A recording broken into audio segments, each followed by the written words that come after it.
どうも、ダイキングです。本日も動画を見ていただき、ありがとうございます。今回は、家庭用型 iPhone 15 Pro、15のね、おすすめケースとかアクセサリー類ですね。前回ね、前々回と結構好評だったので、さらにもう少しアップデートしてですね、だいたい20選ぐらいご紹介したいと思います。いやー、今回もですね、いいのありますよ。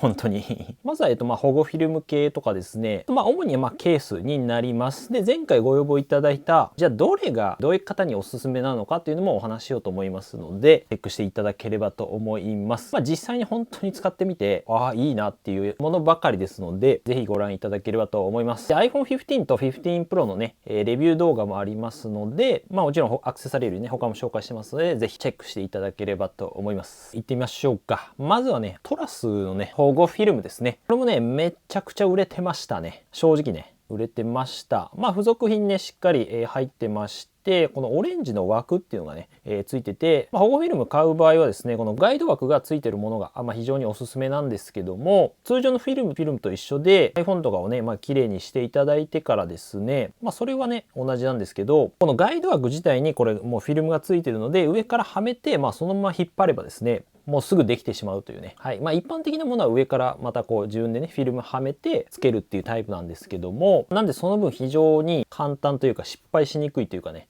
でもちろんもう一枚ついてるので、最悪失敗してもね、もう一個貼れるんですけども、なんで勝手にこう、ガラスなんで吸着こうしていってくれるので、これがね、めちゃくちゃいいです。はい。めちゃくちゃいいを言い過ぎてね、めちゃくちゃですっていうコメントがめちゃくちゃ来てました。はい。ということで、少しお高めにはなるんですけども、やっぱ失敗したくないよって方はね、非常にね、いいんじゃないかなと思います。で、ガイド枠付きのものだとね、ニマスさんのやつとかもありますので、それぐらいあればもう少しお手頃の価格で買えたりしますので、全然そっちでもね、いいと思います。ニマスも非常に貼りやすいので、ピゲンさんのですね、保護フィルムとかも、イージーフィットガラスフィルムっていうのも、非常に貼りやすいっていうね、コメント結構いただいてましたので、こちらとかでもいいのかなと思います。好みに合わせてね、買ってもらえばと思いますけども、一番貼りやすいのはでもやっぱりトラスかなと思います。で、価格を重視したいなら、ニマソかなという感じですかね。実際にね、アンケートも取りまして、スマートフォンにそのケースとかフィルムはね、つけてますかみたいなところで、大体の方がね、ケースとかもフィルムもつけてるということで、やっぱり裸で使ってる方はあんまり見ないのかなっていうね、全裸っていう言い方あれだけど、コメントとかもですね、かなりいろいろ、どういったケースとかを使ってますかっていうのを、コミュニティ欄でもね、聞こうと思いますが、チェックしていただければと思います。非常にね、皆さんがこう使ってるやつでいいケースとかコメントしていただいているので、いつもありがとうございます。はい。ぜひ今回もコメントお願いいたします。で、保護フィルムはやっぱり貼った方がいいと思います。5万円ぐらいかかるので、iPhone 15 Pro、Apple Care なしで修理すると。カメラフィルムもですね、人気というか売れてまして、ただカメラフィルムに関しては、個人的にはそこまでね、必須ではないかなと思います。保護フィルムを絶対先に貼った方がいいと思います。保護フィルムは絶対貼った方がいいと思うんですけど、カメラも少しやっぱ出っ張りもありますので、気になるって方は貼ってもいいかなと。例えばこういったですね、2マスのやつとかでもいいんですが、大きく分けて2つあって、この前面を覆うタイプですね。ガラスで、全体的にこう覆ってくれるタイプも、こちらもいいと思います。結構安い価格で手に入れれますので、ただこちらの注意点としては、ケースを外すときに、ケースによるんですけど、どうしても干渉というかね、ポロって取れちゃうんです。ケースの大きさに合わずに。個人的にはですね、僕はこの独立型の、もし貼るのであれば、カメラフィルムっていうのをお勧めするかなと思います。これだと、ケースに干渉しづらいですし、つけてる感っていうのが非常に減るんですよね。すごいごつくなっちゃったりとか、デザイン的にね、iPhone のデザインを損ねないレベルで使えるかなっていうので、トラスのね、前回紹介したやつとかと、独立型のカメラフィルムとか、これもパッて貼るだけで、上からカチッてはめるだけで全部綺麗に貼れたりします。やっぱり独立型デメリット的にはね、ちょっと剥がすのが大変っていうのは正直あるんですけど、今回紹介するのはこの ESR さんですね、全部入りのキットっていうのが、セットかな。があって、カメラフィルム単体でももちろん買えるんですけども、リンク入れておきます。全部入りっていうのは、保護フィルムとカメラフィルムと、ケースもね、これついてて、結構お値段はね、お手頃になります。で、付属品もね、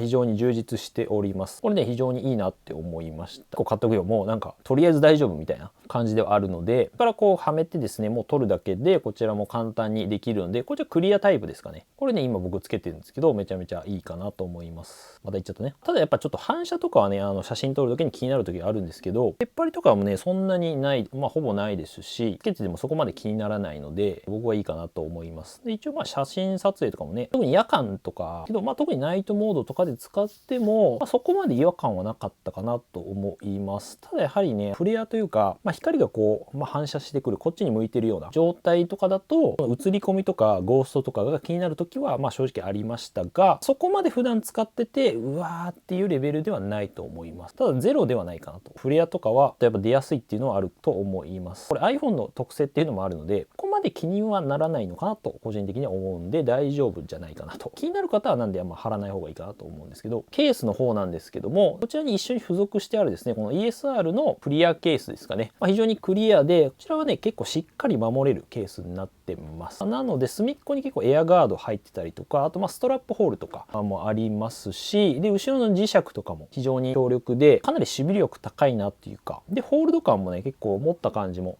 しっかり手に収まりもいいので、カメラ部分もしっかり出っ張ってて、僕結構これ気に入ってますね。このクリアのタイプもそうなんですけど、スタンド付きのタイプもありまして、このカメラ周りのところにスタンドが付いてるんですよね。このシリコンタイプをね、送っていただきまして、iPhone 15用にね、つけたんですけど、なかなかやっぱいいなと思った。質感とかもいいですし、持った感じも良くて、厚すぎず薄すぎずっていう感じですかね。ボタンとかも比較的押しやすいかなっていう、気持ちちょっと固めかなと思ったんですけど、カメラの周りがそうですね、こういう風にスタンドになってるので、せり出してですね、こう横向きで置いたりとか、縦置きも一応できるかなっていうところではあります。シリコン素材なのでね、多少ホコリとかはどうしてもつきやすいかなとか、汚れやすさっていうのはあると思うんですけども、そういうの気になる方はクリアケースがいいかなと思います。本体つけてないですけど、ここがこうせり上がって使えるかなっていう感じで、中はねファブリック素材かな、ちょっとモフモフした感じになってて、これもなんか高級感あって、価格の割にはねすごいしっかりしてるなと思います。しっかりマグセーフも対応してますので、これやっぱいいっすよね。普通にね、比較的やっぱ結構軽い部類には入るかなと思いますね。厚めの純正ケースぐらいかな。続きましてはこの真珠丸のクリアケースですね。これも前回紹介して、基本僕はこっちを使ってると思います。これなんで薄くて非常にコストパフォーマンスの高いケースかなと思うんですが、非常に薄いんですが、透明感もあって、特にね磁力がねめちゃめちゃ強いですね。このマグセーフの薄いんですけど、こう最低限守ってくれる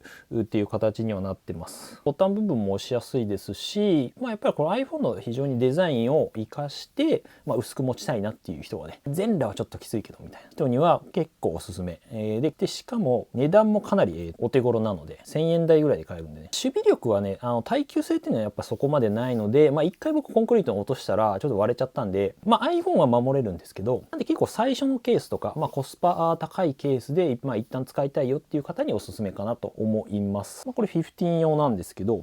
結構ね薄いですよ。もうつけてることをほぼ感じないレベルになります。で、磁力もかなり強いので、下もねちょっと落として割れちゃったんですけどね、耐久力はそれなりなんですけど、ケースつけてる感はねほぼないので、ボタンも結構押しやすいしね、非常にめちゃくちゃコスパいいなと思います。これ磁力がねめちゃくちゃ強いです。結構力入れないと取れないんで。で、続きまして僕がね最近つけてるケースなんですけど、ネイティブユニオンのファブリックリクラシックってやつかなになります。これね表面はねレザーっぽい感じで、上はちょっとゴツゴツしてまして、これがね非常に手のフィット感収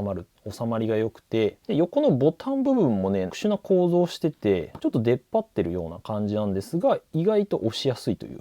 ところで、下の USB-C のところもしっかり開いてますし、質感がね非常に個人的には好みです。少しね変わったデザインなんですけど、しっかりマグセーフとかもですね対応してまして、非常に使いやすいというかね、まずデザイン性が非常に高い。最近ね気に入って使ってるんですけども、特にやっぱブラックの iPhone とかとはめちゃくちゃ相性いいんじゃないかなと思いますね。15 Pro につけてるんですけど、上が少しこうザラザラしたような素材で、下がこのネイティブユニオンパリスって書いてあって、ここはね、レザーっぽい感じになります。サイドはね、ちゃんとボタン部分がくり抜かれてるんではなくて、なんかね出っ張ってるような、あんまり僕も見たことないような構造してて、ただ意外と押しやすいボタンは。なんで存在感がね、なんかある意味いい意味でないので、かなりスマートなデザインかなと思います。で、磁力はね、普通ぐらいですかね。めちゃくちゃ強い部類ではないですが、普通に使う分にはそんなに問題ないかなと思います。デザインは非常にいい。よいしょ。中もね、なんていうか、このネイティブユニオンで高級感がやっぱりね、なんかブランド品みたいな感じですかね、イメージ的には。で、ちょっとブラックフライデー安かったんでね、僕買ったんですけど、結構いいお値段するので、デザインにこだわりたいって方は非常にいいかなと思いますね。おすすめ、これは。機能性もしっかりしてるんで。なんで続きましてシュピゲンの01ですねというちょっと変わったケースになります。クリアみたいな、最近ですねナッシングっていうねメーカーがあって、後ろがね透けてるスマートフォンとかあるんですけど、ナッシングフォンとかナッシングイヤーとかありますけど、それっぽくできるやつですね。これがねなかなかこれも気に入ってて、結構ネイティブユニオンで最近貼ってるんですけど、後ろがこうクリアっぽくて中が見えるようなデザインになってます。透けてるわけじゃないんですけど、で横はねクリアになってて、でねこれ意外と結構ね持ちやすくて、横がねホールド感があって、で下はしっかり開いてて、ボタンも押しやすいです。で一応米軍のミル規格取得してるので、ストラップホールだったりとか、構造的には ESR とかに近いんですけど、ちょっと薄めにはなるかなと思います。カメラ部分とかも綺麗に守ってますし、美しいんですよね。非常にこのナチュラルチタニウムとこのホワイト、ブラックのカラーもあるんで、黒はそっちが合うと思うんですけど、すごい合う。こういった僕はリングとかのね合わせて使うんですが、すごくかっこいいんですよね。ちょっとこういうメカっぽいのが好きな人はかなり合うんじゃないかなっていうか、普通に見た目的にかっこいいですよね。ちょっと変わってるスター・ウォーズ感がねなんか出るんで、僕は結構気に入っております。これナチュラル、チタニウムですけど、中はね意外と、シンプル普通かな。マグセーフの磁石とちょっとテープっぽい感じはあるんですけど、難点はちょっとやっぱね取り外しづらいっていうのはあります。意外とね横幅そこまで厚みはなくてですね、 ESR の方がちょっと厚いかなと思います。持ち心地が非常に良い。角丸でなんか本当にこの iPhone のデザインにしっかり合ってる感じがあって、持ち心地もいいですし、見た目もちょっと変わってて面白い。磁力もね、シュピゲンってことで結構これ強い部類、カチッ音でわかると思うんですけど、結構強い。これはねいいですね。スター・ウォーズ感あって、これも非常にね気に入っている。ネイティブユニオンはネイティブユニオンでまたおしゃれでよくて、これはまたちょっと違った方向性のおしゃれでかっこよさみたいな感じです。これも結構気に入ってます。機能的にもね全然いいなと思って。なんだっけ、あと前回紹介したものであればピタカのですねマグイジケースプロ4とか、全面保護のタイプで、これも非常にねやっぱ黒と合うのかな。やっぱナチュラルチタニウムなんで、それでも合うんですけど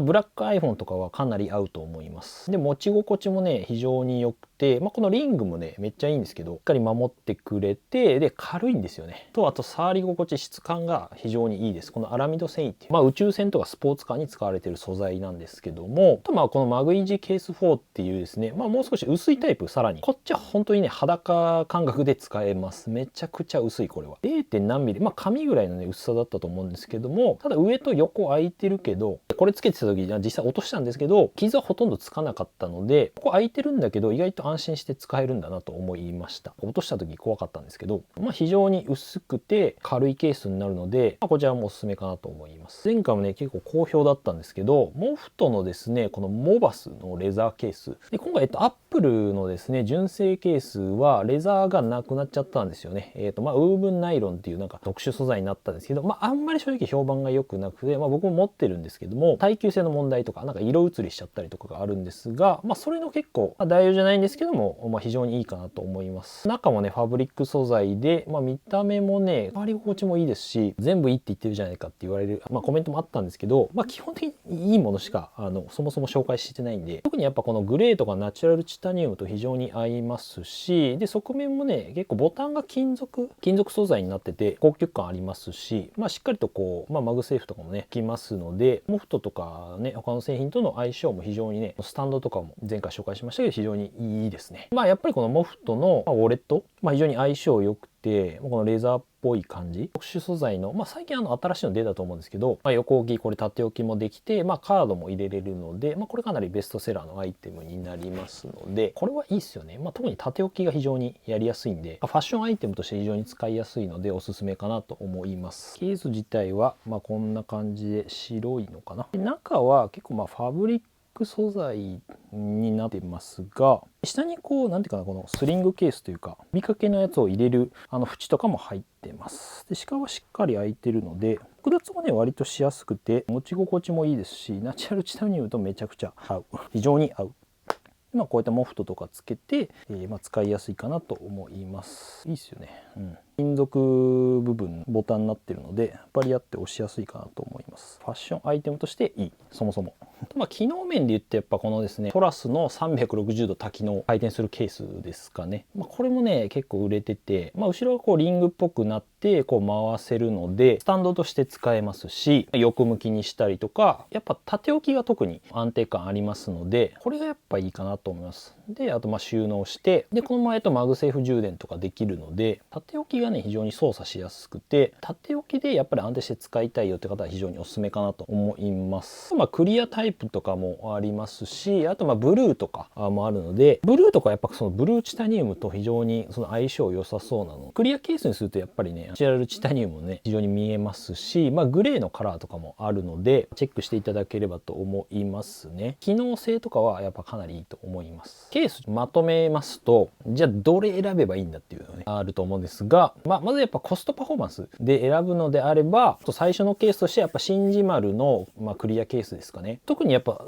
薄くて全裸感覚でこう使いたいっていう方、薄いケースがいいっていう方は特に向いてるんじゃないかなと思います。磁力もしっかり機能面も入ってますし、ただその分守備力みたいなところは低めにはなります。なのでもう少しそのクリアケースでもうしっかり守りたいっていう方であれば ESR のものがいいのかなと思います。少し厚みとか、エアガードとかも入ってますので、磁力もこっちもしっかり強いです。そのおしゃれっていうところであるとやっぱ今回の場合だとネイティブユニオンとかは非常にあんまり見ない他にデザインですし、デザイン性高いで、その上でしっかりとこの持った感じもね非常に滑らなくて良かったなと思いますし、その機能性も兼ね備えてるんですよね。的には僕メインでこれを最近使ってる気がします。おしゃれっていうのもあってレザーっぽい感じが好きであれば向いてるんじゃないかなと思います。ただもっとレザーの質感、シンプルでこのレザーの質感を楽しみたいっていう方はこのモフトのさっきのモーバスのレザーケースですね、これ非常に向いてると思います。今回やっぱアップル純正なくなってしまったので、機能性もねしっかり重視したいっていう方はご紹介したトラスの360度多機能ケースですね。言ったらこのケース一つでもう全部いけてしまうので、スタンドにもなるしマグセーフ充電もできるし、リング的な感じでも使えるので、後ろでこう支えるみたいなこともできるので、これ全部完結するんですよね。これ一つで正直非常にいいかなと思います。最後ちょっと普通の人とは違ったケースを使ってみたいっていうか、メカメカしい感じが好きなんだったらやっぱシュピゲンの01ですね。ブラックのモデルもあるんで、ちょっとナッシングフォンみたいにしたい方はなんだそれみたいなケースですね。なんだそれ、違った形で楽しみたいということはこのシュピゲンの01おすすめでございます。居心地もいいし、機能性も全然いいんで、形でそれぞれの用途とか好みでね選んでいただければと思います。ただね、どれを使っても正直満足できるものを選んでますので、そこは安心していただければなと思います。全部実際に僕使ってみていいなっていうものばかりですので、よかったら使ってみたね感想とかねコメントいただけると非常に嬉しいかなと思いますし、他の方のね参考にもなると思うんで、ここが良かったよとか、逆にいやここいまいちじゃないですかみたいなとか、何でもいいのでぜひコメントいただければと思います。ここからアクセサリー類をねサクッと紹介していきたいと思うんですが、リングですね。リング、僕このスマホリングすごい使ってるんですが、このデザートウエストっていうやつを紹介しました。でこれも非常に好評でおすすめでございますが、これもいいんですよ。磁力強くて360度回るリングでして、レザーっぽい質感とかすごいいいんですよ。良かったんですけど、さらにいいものを見つけてしまいました。そそれがね、ソディのこのスマホリングっていうね、やつなんですけども、360度回転。正直言うと、これを紹介するためにこの動画作ったみたいなところはあります。他の商品もおすすめなんですけども、なんで今回これが一番おすすめかなっていうところです。シルバーなリングに黒っぽいデザインになるんですが、こちらも360度回転するリングになります。で、これ面白いのがちょっとカチカチっていうね、音が鳴るんですよね。で、もちろん横にスタンドをしたりとか、縦置きは少しね厳しいんですけども、くるくるこう回して、リングとしてこうね、非常に固定もされるのですごい持ちやすいですね。なんかもう気持ちいいこれ引き上げるところもちょっと出っ張りというか、出っ張りじゃないへこみがあって、意外とねリングを持ち上げる時に取り出しづらかったりするんですけども、それも改善されてたりとかしますね。見たらこのへこみがねあるんですけど、ちょっと後ほど見ますけど、カチカチっていうねこの回る感じが、僕は結構たまらないなっていう。耐久性もやっぱりねこっちの方がいいかなと思って、デザートウエストね結構遊びでカクカクやってみたんですけど、やっぱ耐久性が怪しいっていうのはありました。ただやっぱ両面マグネットっていうのも使えるんですけど、このリングのまま冷蔵庫とかにバンってこう磁石のあるところだったらくっつきますが、多分15 Pro は大丈夫だけど、Pro Max とかはちょっと厳しいかもしれないですね。磁力に関しては多分デザートウエストの方がこのリング側の磁力ですね。iPhone とリングをくっつける磁力は十分なんですけども、リングをこう例えば冷蔵庫にくっつけるとかっていう磁力はやっぱデザートウエストの方が強いかなと思います。ソディはちょっと弱めかなと思うので、そこに関してはデザートウエスト選んだ方がいいかなと。内部構造がねちょっと面白くて、なんか回転音がするんですよ。でカチカチカチっていうこうね、なんていうのかな、なんか時計のぐるぐる回すやつとかあるじゃないですか。オルゴールのあれに近いのかな。オルゴールのこうギリギリって回すやつとかやったことある人ならわかると思うんですけど、ああいう感じカチカチカチカチみたいなが非常になんか面白い構造になってます。なんでこう磁力が、結構あって、カチカチカチわかるかなこの音が。これがねめちゃくちゃ心地よいで、しっかりこれで固定されるんですよね。でこのリングの内側に、へこみがあるので、取り出しやすくはなってますね。こういう時に、こんな感じで安定して使えます。なんで自分のこう、右手で使うならこっちにするとか、自分のこの安定する位置でこう決めれるので、これがいいですよね。これはめちゃくちゃいい。もちろんこうスタンドとしても使えますので、で充電の時は取ると本当にいいんで一回買ってほしいです。で感想を聞かせてください。あとね、そのマグセーフ充電器たちですかね。iPhone ってやっぱモバイルバッテリーとかは非常に気になるところだと思うんで、ケーブルをやっぱ持ち歩きたくないっていうところで、やっぱマグセーフ対応の充電器っていうのは結構いいかなと思います。お手軽なもので言うとやっぱこのアンカーの321マグ5バッテリーですかね。上からこう磁石でくっつけるだけで充電できるものになります。デザイン的にシンプルでですね、上からこう磁石でカチッとくっつけると、そのままもう勝手に充電されるので、充電スピードとかも5W か 7.5W なので、手軽にこれだけ持っていけばできるんでね、かなと思います。厚みは若干あるんですけど、意外とこれが持ちやすいっていうずっと持っていくのは辛いかもしれないですけど、これ最近出たモデルでお手軽でいいかなと思います。スタンド付きのタイプとかもあるので、そっちがいいかもしれないですけどね。最近ね一番推しなのはこっちの方が個人的にはおすすめなんですけど、アンカーナノパワーバンクですね。なんで下側にですね、USB-C が入ってるのでこのまま挿して、使えるタイプになります。なんで今回 iPhone ね15から USB-C になったので挿して、このまま使えますし、大きさもねそこまで大きくなくて、いいのがやっぱりね有線っていうのもあって、充電スピードがね確か 22W ぐらい出るんですよね。なので、容量もだいたい1回分ぐらい iPhone、15 Pro だとどうかな 80%、90% ぐらいだと思いますが、0からでケーブルもこうカチッとね締めることができるので、これ一つで持って充電速度も結構速いので、有線なので、マグセーフの場合は少しやっぱり本体が熱くなりやすいんですよね。構造上個人的には今このアンカーナのパワーバンクのこの挿すタイプライトニングのモデルもあるんですけども、 USB-C だといろんなこう用途が広がるというか、普通に Android とかも使えるし、AirPods とかも挿せますよね。あとこう充電時にですね USB-C 充電器あればそのままこれ挿せるんですよね。意外とこうケーブル挿して充電するのってめんどくさいじゃないですか。モバイルバッテリーね。これが結構いいかなと思います。もちろんケーブル挿して充電することもできるんですけど、充電器にこのままブスッと挿して充電できるし、パススルー充電、充電器を充電しながらっていうのもできます。基本的にちょっとね長めの構造になってるので、ケースをつけたまま相当厚みがあるケースでない限りは、それ今回紹介するケースはほぼ大丈夫なんじゃないかなと思います。重さが 100g っていうところで非常にですね軽い。さっきのマグセーフ充電でもだいたい120 80g ぐらいにはなるので、軽くてケーブルいらなくて、充電速度も速いっていうところが、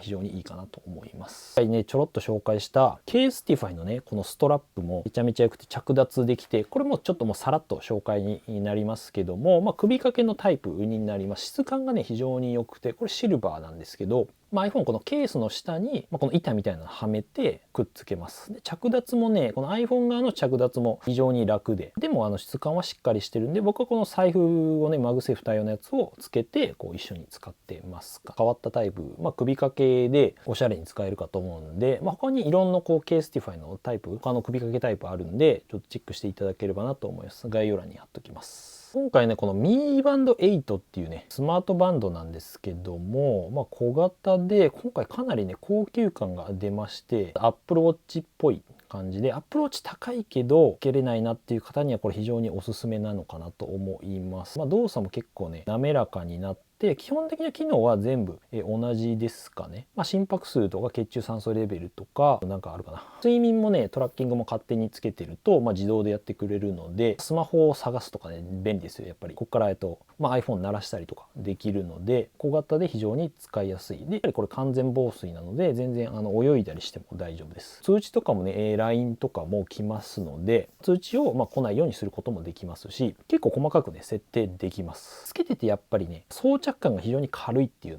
のと、バッテリー持ちですねが、いろんな設定にはよるんですけど、少なくとも3日から4日ぐらいは持つ。うまく使えば1週間ぐらい持つので、そこら辺がね Apple Watch との全然違いかなと思いますね。Apple Watch は基本的には毎日の充電が必要にはなるので、違いとしてはやっぱりあとは決済機能はねないので、ここだけ注意かなと思います。で値段に関してはほぼ10分の1ぐらいですかね。5000円ぐらいなので、スマートバンドとかそういったスマートウォッチみたいなのを試してみたいなっていう方は非常におすすめかと思いますね。サウナとかつけてる方結構います。であとイヤホンね、AirPods Pro 言うまでもないんですけども、連携面とかが非常にいいというかね、iPhone との連携は完全に抜群でございます。個人的にはこのアズーラセンダフィットっていうねイヤーピースがね、これも結構売れてたんですけど、医療用シリコンっていうのが使われてまして、ポツずっと入れてると、僕も結構ね耳敏感なのか分かんないけど痒くなるんですよね。普通の純正のやつだと。なので、この医療用シリコンっていうのを入れると、痒みが抑えられる。ほぼ痒みは感じなくなりました。であとなんか分かんないけど音質も良くなった気がしますなのでこれ結構ねおすすめです。そういったの気になる方はね、普通に普段使ってても、デザイン的にもね非常にシンプルなので、気に入っております。けど最近ねこれ提供していただいたんですけど、エディファイアのネオバッツプロ2、これでもねめちゃくちゃ良くてですね、メカメカしいデザインではあるんですけども、でケースも光って、USB-C か、この本体デザインがねまた面白い感じなんですけど、メカメカしいで、横これタッチセンサーになってます。大きさはね少しね普通一般的なケースと同じぐらいですかね。では結構ね軽めでございます。 iPhone との連携が意外と良くて、なんかダイナミックアイランドに表示されたりとか、あとライブアクティビティとかね、iPhone のロック画面とかで出たりとか、充電量が見えたりとかするんですけど、音がねでここ光るんですけど、でここの光る色も変えれます。実は音がねめちゃくちゃいいです。これで価格は1万円台にはなるんですが、ハイエンドなモデルのドライバー同じ 3万円ぐらいするぐらいのものが入ってるので、音が非常にいい。割と結構使いやすいし、ノイキャンもそれなりに、AirPods Pro まではいかないんですけども、非常にいいところで、コスパがやっぱりね爆発してると、デザインもねちょっと面白いので非常に気に入ってます。外ボン取り込みモードもそれなりに自然で、これだけ詰まって定価1万9000円かな。1万5000円とか安かったら買えたりするので、公式サイトの方がもしかしたらちょっと安いかもしれないんで、概要欄に貼っておきます。またこれ詳細レビューしますので、エディファイアのネオバッツプロ2、なので結構アンカーのリバティ4とかすごいベストセラーのイヤホンがあるんですけど、それ買うんだったら僕こっちの方がいいんじゃないかな。音質にこだわりたい人はなので、結構音質に振り切ったイヤホンかなと思います。これ結構おすすめです。で意外と iPhone との連携がいいっていう、アプリもかなり細かく設定できるので優秀ですね。という感じでございました。ちょっと長かったんですけども、15 Pro とかね iPhone 15とかもそうなんですけど、アクセサリー類とかはこれまとめて、貼っております。まとめてますのでぜひチェックしてみてください。概要欄に入れておきます。今回一部ね紹介したものもあるんですが、買ってよかったものっていうのをね、これ結構ガチで買ってよかったものを紹介してますので、これもぜひねチェックしていただければと思います。もちろんあと iPhone のレビューとかもまたレビューあげようと思ってますので、気にになる方はしていただければなと思います。この動画少しでも良かったよって方は高評価とチャンネル登録、あともちろんコメントお待ちしてますので、ここが良かった悪かったみたいなところ、このアクセサリーがおすすめですよとか感想とかいただければ幸いでございます。お願いします。ということでまた次回の動画でお会いしましょう。良い一日をお過ごしください。じゃあまたねー。いやー、喋りすぎた。ここにめちゃくちゃ今ケースがある。20個30個ぐらいある。どうしたらいい？